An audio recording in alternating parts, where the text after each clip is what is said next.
Bay of Biscay, west of La Rochelle.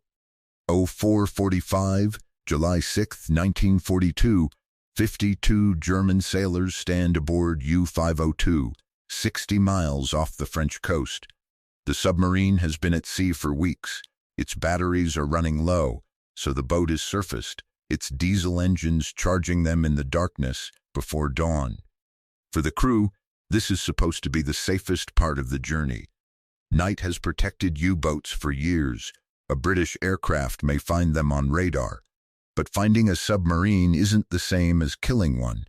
The radar operator aboard a Wellington watches the contact grow stronger as he closes in. Then, at dangerously close range, something happens. The return begins to disappear. Sea clutter swallows the submarine's position. The pilot knows the U-boat is still somewhere below him, but he cannot see it. And the submarine crew knows something else.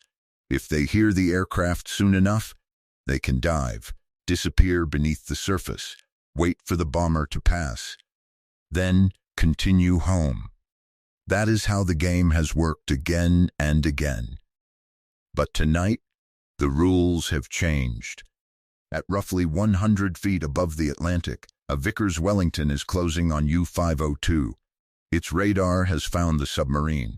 The crew waits. They do not switch on their weapon. They wait as the radar contact gets closer. Closer, closer, then the return begins to fade. And at exactly the moment the submarine believes it has escaped the bomber's eyes, a light erupts from beneath the aircraft. The entire U-boat suddenly appears in the beam. The crew has only seconds. Because the light was never supposed to help the bomber find the submarine. The radar had already done that. The light was designed to do something much more dangerous. It was designed to make sure the submarine couldn't disappear. So how did one man turn the darkest part of the Atlantic into a trap? By early 1942, Coastal Command had discovered something that looked like a technological miracle. Airborne radar could detect surfaced U-boats at night. For the first time, British crews didn't have to rely entirely on their eyes. They could hunt submarines they couldn't see. But radar had a fatal weakness. The closer the aircraft got to the target, the less useful the radar became.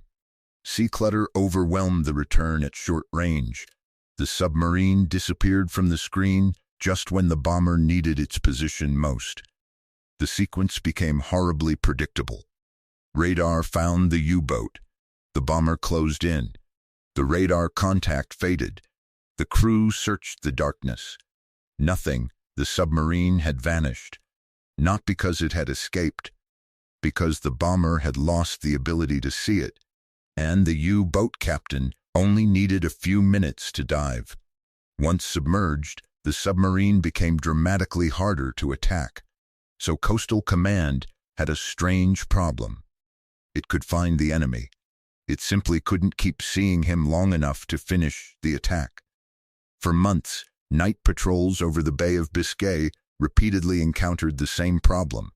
Aircraft were flying into darkness, searching for submarines. Some never came home. The U-boats kept crossing the bay, and the darkness remained their greatest ally. Then, someone proposed a deceptively simple solution. If radar couldn't see the submarine at the end, why not illuminate it? The obvious answer was already being developed. The turbine light, a powerful searchlight designed to illuminate targets for night fighters. It made sense, until crews discovered what happened when you tried to use a wide beam against a tiny submarine sitting almost flush with a moving ocean. The light hit waves, spray, foam, glare, everything except the target. What Coastal Command needed wasn't a huge searchlight sweeping across the sea. It needed a light that stayed completely invisible until the exact second the submarine became too close to escape. And that idea came from a man nobody expected. His name was Humphrey de Verd Leigh. He wasn't an engineer, he wasn't a radar scientist, and he wasn't leading a weapons program. He was sitting behind a desk. Leigh had been born in Aldershot in 1897. During the First World War, he flew seaplanes with the Royal Naval Air Service during the relief of Kut in Mesopotamia. After leaving the service, he spent 2 decades in Sudan working in the cotton trade. Then, when Britain went to war again in 1939, Leigh returned to the RAF. He was 42 years old, and instead of being sent to design weapons, he was given a staff role with Coastal Command. His job put him in a strange position. He kept hearing the same story from returning aircrews: radar contact, approach, contact lost, submarine gone, again and again and again. To an engineer studying radar in a laboratory, the problem was a technical limitation. To Leigh, it looked different. He knew what happened inside the aircraft during those final seconds. He knew the pilot didn't need another system to find the submarine. He needed something that could reveal the target at precisely the moment radar stopped being useful. And suddenly, the solution was almost embarrassingly simple. Don't search with the light. Don't leave it burning. Don't illuminate the entire ocean. Keep it dark. Fly toward the submarine using radar. Wait, and only when the radar contact was about to disappear, switch on the light. For the submarine, that would create a terrible new problem. It wouldn't have several minutes to react. It might have only seconds. The next question was brutally practical. Where do you put a searchlight on a bomber? Leigh found an answer inside the aircraft itself. Earlier Wellington bombers had carried a ventral gun turret beneath the fuselage. Some aircraft had already had those turrets removed. The empty space left behind offered something unexpectedly valuable, a place for the light to hide. Fraser-Nash adapted the opening to carry a 24-inch naval-pattern carbon arc lamp. The principle was simple. The aircraft approached in darkness. Radar guided it toward the submarine. The light remained concealed. Then, at the final moment, the lamp dropped into position, and the sea suddenly lit up. But there was another problem. The lamp needed enormous amounts of power. Early versions required a dedicated Ford V8 engine installed in the aircraft simply to generate electricity for the searchlight. Think about that. A Wellington bomber was carrying an entire engine not to fly, but to power a light. The first experimental system was crude. It was heavy. It added roughly 1,100 pounds to the aircraft. But it worked. In March 1941, a modified Wellington took the system into the air. The searchlight could illuminate a moving target on the sea while the aircraft was flying toward it. The impossible part had become possible. But proving the machine worked was only half the battle. The harder battle was getting the military to use it. The Air Ministry already had money behind another system, the turbine light. Leigh's invention had no established program, no major engineering pedigree, no obvious institutional champion. So the prototype sat in an uncomfortable position. It worked, but it wasn't yet wanted. Then, Coastal Command's commander, Air Chief Marshal Sir Frederick Bowhill, saw what the system could actually do. And he kept pushing. 14 months separated Leigh's working prototype from the order to develop the system operationally.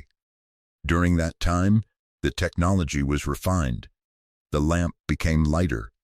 Power systems improved. And eventually, crews began training for the most counterintuitive part of the weapon. Don't turn it on. Trust the radar. Fly into the darkness. Wait for the contact to disappear. And only then turn night into daylight. No, 172 Squadron formed at RAF Chivanor on April 4, 1942. Its aircraft carried Leigh's invention. Its crews trained specifically for a new kind of submarine attack. The first operational patrols began in June. Then came the moment everyone had been waiting for. In the early hours of June 4th, a Wellington picked up an Italian submarine in the Bay of Biscay. The submarine was Luigi Torelli. The Wellington approached using radar. The crew kept the light off. The submarine couldn't see what was coming. The radar contact began to fade. This was the moment when previous attacks had failed. But this time, the crew didn't search the darkness. They waited. Then the Leigh Light switched on. The submarine was suddenly illuminated. For the first time, the concept had worked in combat exactly as intended. The attack did not destroy Torelli. The submarine survived. But that wasn't the most important thing. The British had just demonstrated a terrifying new possibility. A submarine could be found by radar, then illuminated after radar lost it before the submarine could dive. The weapon worked. Now Coastal Command needed to know whether it could kill. 1 month later, the answer was waiting off the French coast. 04:45 a.m. July 6, 1942, west of La Rochelle. U-502 is running on the surface. Its diesels are charging the batteries. The submarine has spent weeks at sea. It has already had a successful patrol. 6 Allied ships have been sunk. Roughly 40,000 tons of shipping are behind it. Home is getting closer. The darkness is beginning to fade toward dawn. Then the submarine's crew hears something. An aircraft. But hearing an aircraft isn't enough. They've survived this situation before. A bomber can find them, a bomber can chase them. But eventually, the radar contact disappears. And when it does, the submarine dives. That is the escape. Except this time, the aircraft above them is a Wellington of No. 172 Squadron. Pilot Officer Wiley B. Howell is closing in. The radar has found U-502. Howell keeps coming. The submarine is still on the surface. The light remains off. The Wellington gets closer. The radar return weakens.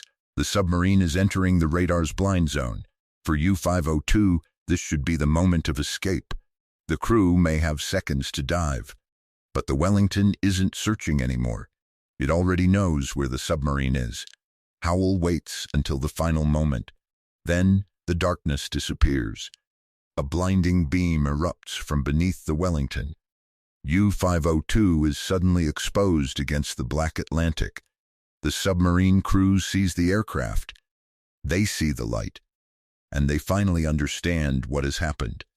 The bomber didn't find them with the light. It used the radar to find them first.